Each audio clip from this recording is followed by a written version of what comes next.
পৃথিবীর বুকে সবচাইতে দামি সম্পর্কের নাম কি? সন্তান, মা বাবা, ঠিক আছে?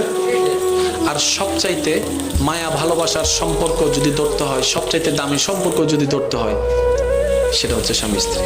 এবার আপনারা বলেন, সম্পর্ক কি গরু ছাগলের ভিতরে হয় নাকি মানুষের ভিতরে? আপনার একটা আওয়াজ দিলে আমি খুশি হব।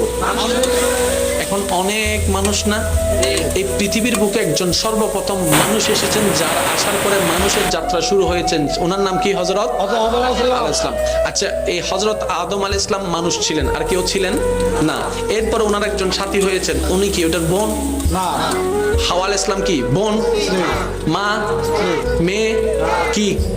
তাহলে পৃথিবীর সর্বপ্রথম মানব হযরত আদম এবং হাওয়া, ওনাদের যে সম্পর্কটা আল্লাহ দান করেছেন, এটা মা ছেলে নয়, ভাই বোন নয়, স্বামী স্ত্রী।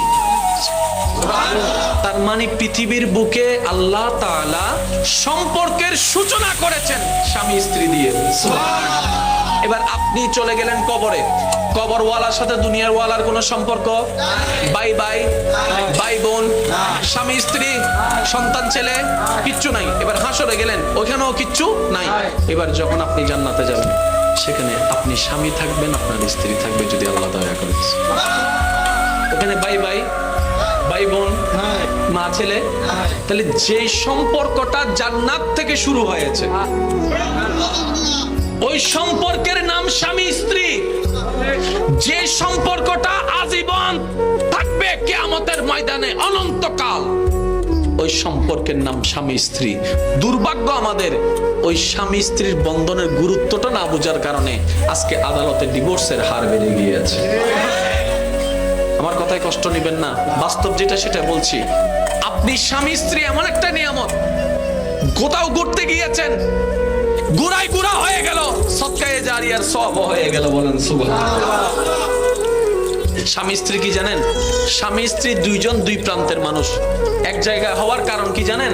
এক জায়গায় হওয়ার কারণ শুধু বাচ্চা হওয়ানো না, এক জায়গায় হওয়ার কারণ শুধু উনি ভাত রান্নবে আমি খাবো সেই জন্য না। এক জায়গায় হওয়ার কারণ হচ্ছে দুইজনে মিলে আরো বেশি করে রবের ইবাদত করব, নবীর দরুদ পড়ব। সুবহানাল্লাহ। এটা তো আমাদের মিসিং হয়ে গেছে। কথা বলেন না রে ভাই? আচ্ছা, কখনো কি হয়েছে স্বামী স্ত্রী একসাথে তাহাজ্জুদ পড়া? হায় হায় হায় হায় হায় হায় হায়। একটা দিন, আমার কথাটা রাখেন, একটা দিন করেন। আপনার তো অফিসে আছে, চাকরি আছে, আমি জানি। বৃহস্পতিবার একটা দিন করেন না, আমার বোনটাকে নিয়ে, আমার ভাইটাকে নিয়ে, এই চলো আজকে আমরা এশারের নামাজটা পড়বো, তুমি তোমার মতো আমি আমার মতো, আমরা আজকে দুইজনে মিলে তাহাজ্জুদের মাধ্যমে রবের দরবারে একটু হাজিরা দিব। দুইজন দাঁড়ান, আর দাঁড়াইতে একবার দেখেন।